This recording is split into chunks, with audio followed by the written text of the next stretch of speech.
किसान भाइयों, जड़ों में भी स्कॉर्चिंग आती है। जी हाँ, जड़ों में भी स्कॉर्चिंग आती है भाई। जहाँ पे एक सजीव है, वहां पे उसके हर एक अंग को एक नाजुकता रहती है और उस नाजुकता के ऊपर आपका इंजुरी हो सकता है, जिसे ही हम स्कॉर्चिंग कहते हैं। केमिकल इंजुरी को हम हमारी भाषा में, फसलों की भाषा में स्कॉर्चिंग कहते हैं। तो ये जो स्कॉर्चिंग है जड़ों में आ सकती है, ये कैसे पता करें भाई? जड़ तो जमीन में रहते हैं, आपको कैसे पता चला कि जड़ों में स्कॉर्चिंग आता है? उसको पहचानना कैसे? उसके जैसे ऊपर की तरफ आपके पत्तियों के ऊपर केमिकल का कुछ गड़बड़ हो गया तो स्कॉर्चिंग आ जाता है, आपकी पत्तियां जल जाती है, झुलस जाती है। तो ऐसी सिचुएशन में पत्तियां फोटोसिंथेसिस करना छोड़ देती है, स्ट्रेस में चली जाती है। तो ऐसी ही सिचुएशन आपकी जड़ों में भी होती है अगर वहां पे स्कॉर्चिंग आता है। तो ये पहचानना कैसे है, क्या है? एक नया विषय होने वाला है आपके लिए, नया ही है सब कुछ। तो इसके लिए एक लाइक तो बनता है। तो चलिए शुरुआत करते हैं आज के इस वीडियो की। जड़ों में भी स्कॉर्चिंग आती है, ठीक कैसे करें? तो जड़ों में स्कॉर्चिंग आती है मतलब क्या? ये आपके लिए एक अद्भुत विषय हो सकता है। तो यहाँ पे जड़ों में स्कॉर्चिंग आना, ये समझना कैसे है? तो एक आसान भाषा में मैं आपको बता देता हूँ कि जैसे हमारे शरीर के ऊपर कोई घाव होता है तो हमें पता चलता है कि भाई मेरे ऊपर तो घाव हुआ है, मेरे हाथों के ऊपर, पैरों के ऊपर जख्म हुआ है।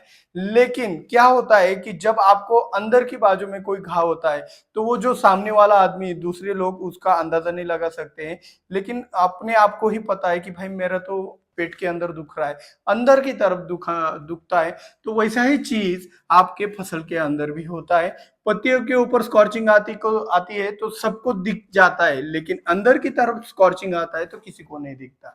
तो ये इसका अनुमान सिर्फ और सिर्फ नर्सरी वाले लगा सकते हैं, क्योंकि नर्सरी वालों के जो कप होते, उन कपों के अंदर वो जो जड़ें काली पड़ जाना, ये इसका एप्लीकेशन किया सर जी, जड़ें काली पड़ गई, काली पड़ गई या फिर सफेद जड़ें नहीं रही इसका एप्लीकेशन करने के बाद, ये मेरे से गलती हो गया तो अगली बार ये नहीं करूंगा। तो ये नर्सरी वालों को पता है कि भाई ये इन्होंने देखा भी है जड़ों में स्कॉर्चिंग, नर्सरी वालों ने। लेकिन उनको ये पता नहीं कि भाई इसको स्कॉर्चिंग कहते हैं। तो किसानों के लिए तो भाई ये बहुत ही महत्वपूर्ण है, क्योंकि भाई नर्सरी से भी ज्यादा इंपॉर्टेंट हमारी फसलें है। तो ऐसी फसलों के अंदर भी अगर ये स्कॉर्चिंग आ जाए तो कितना नुकसान हो सकता है। तो स्कॉर्चिंग आता क्यों है, इसके ऊपर पहले बात करते। तो सबसे पहले आप ये बात समझ लीजिएगा कि जो आप पत्तियों के ऊपर स्प्रेइंग करते हो, पत्तियों के ऊपर स्प्रेइंग करने के बाद उन पत्तियों के ऊपर अगर दवाई आपकी हद से ज्यादा चिपक जाए, तो यहाँ पे किनारे में अगर ज्यादा चिपके तो किनारे में आपकी जो भी बॉर्डर है वो झुलस जाती है, जल जाती है। वहां की जो भी एक सेल है, पत्तियों का जो भी भाग है वो नष्ट हो जाता है, और उसे ही हम केमिकल बर्न, केमिकल इंजुरी या फिर स्कॉर्चिंग कहते हैं। वो भाग जल जाता है, कुछ निष्क्रिय हो जाता है, और ऊपर से इन दूसरे भागों के ऊपर भी उसका रिएक्शन हुआ होता है।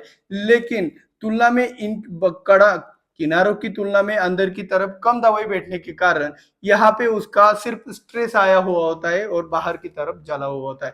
तो ये स्ट्रेस भी कुछ कम हानि नहीं पहुंचाता है। आपको पता है स्कॉर्चिंग आने के उपरांत आपके फसल ज्यादा फोटोसिंथेसिस ज्यादा एक्टिव नहीं रहती है कुछ दिनों के लिए। फिर से उसको एक्टिव बनाने के लिए आप टॉनिक वगैरह, एंटी स्ट्रेस वगैरह डाल देते हो, और फिर बाद में आपकी फसल चलने लगती है। लेकिन क्या हो, आपको ही पता ना चले कि जमीन में स्कॉर्चिंग आ गया।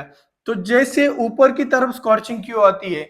ऊपर की तरफ स्कॉर्चिंग आने का कारण कॉम्बिनेशन के अंदर गड़बड़ होना। पहला तो कॉम्बिनेशन के अंदर गड़बड़ होना, कोई एक दूसरे के साथ चलता नहीं और आप मिला रहे हो। जैसे कि एलियट के साथ तो ब्लू कॉपर नहीं चलता है, लेकिन एक बंदा है कि नहीं नहीं, मैं तो एलियट और ब्लू कॉपर दोनों लूंगा और कार्यक्रम कर दूंगा।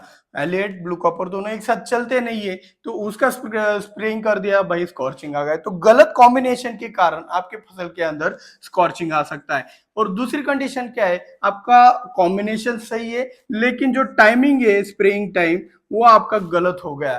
तो स्प्रेइंग टाइम गलत हो गया, यानी कि आपने तेज धूप में अगर स्प्रेइंग कर दिया तो वहां पे स्कॉर्चिंग आ जाता है। मतलब कॉम्बिनेशन सही था लेकिन तेज धूप में डाल दिया, रिएक्शन हो गया। तो यहाँ पे आपको टाइम मतलब टेम्परेचर का आ रहा है, क्योंकि दोपहर में ज्यादा टेम्परेचर होता है, सनलाइट के कारण रिएक्शन होता है। ये भी आपको बात यहाँ पे ध्यान में रखनी है, नीचे इसका इस्तेमाल होने वाला है। तो एक बार हो गया कि भाई आपका कॉम्बिनेशन भी सही है, आपका टाइमिंग भी सही है, लेकिन आपने कुछ ऐसा कर दिया कि भाई उसके कारण आपके जो भी एक कॉम्बिनेशन है उसका ओवरडोसिंग हो गया है।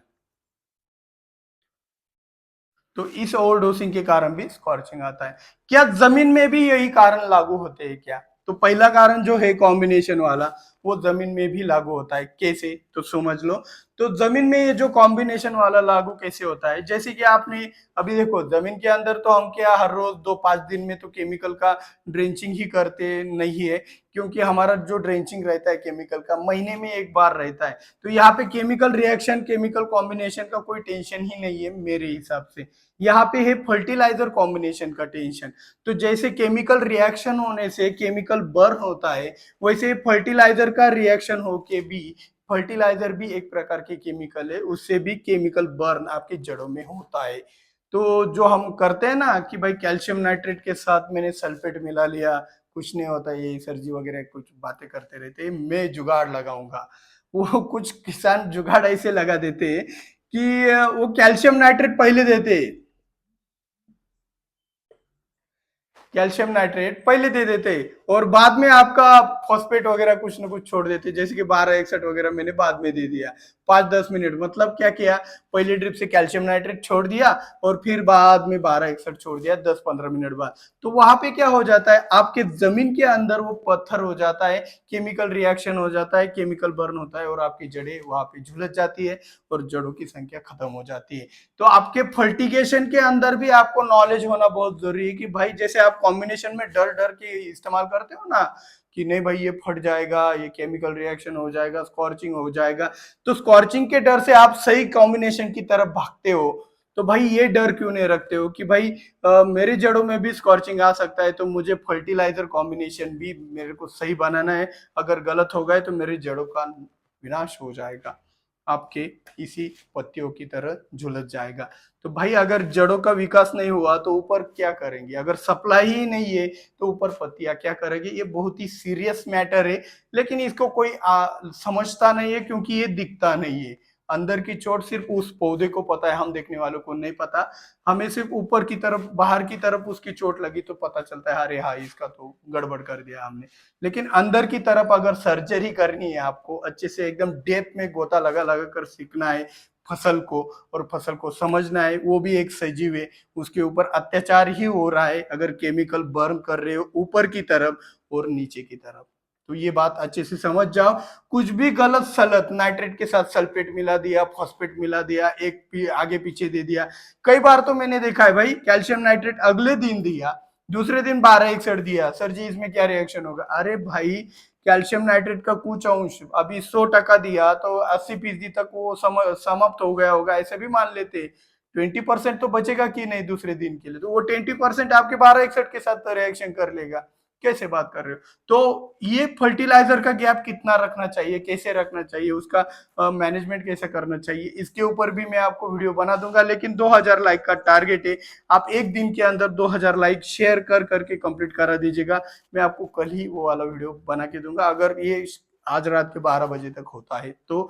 वरना आपके लिए कोई और चैलेंज दूंगा अगले वाले वीडियो में, तब आप कंप्लीट कीजिएगा, मैं आपको इसके ऊपर वीडियो बना दूंगा। थोड़ी मेहनत जरूरी है क्योंकि बिना मेहनत की ये बातें समझ में नहीं आती है, इसलिए हम टारगेट रख रहे हैं, बाकी कुछ नहीं। तो जड़ों का विकास क्यों जरूरी है समझ जाओ। और जड़ों का विकास इसलिए जरूरी है क्योंकि अपटेक अच्छा होना चाहिए। अगर अपटेक अच्छा हुआ तो आपकी पत्तियां अच्छी होगी, हेल्दी रहेगी, फोटोसिंथेसिस ज्यादा होगा, केमिकल बर्न नीचे की तरफ भी होता है। इस कंसेप्ट को समझ जाओ, इसके ऊपर अभी आप सोचना चालू कर दो, क्योंकि ऐसे नए नए कंसेप्ट, ये तो सिर्फ शुरुआत है, अभी पिक्चर बहुत बड़ी बाकी है। तो अभी आप समझ जाओ कि अभी हमारा कितना नॉलेज बाकी है। तो 10 लाख सब्सक्राइबर जल्द से जल्द कंप्लीट भी जरूर करवा देना। तो अभी आपको ये समझ में आ गया होगा कि क्या अभी कुछ कहेंगे सर जी, आपने तो बता दिया कैल्शियम नाइट्रेट 1261 के साथ केमिकल स्कॉर्चिंग होता है, लेकिन सर जी मेरा तो आ चुका है, अभी मैं क्या करूं?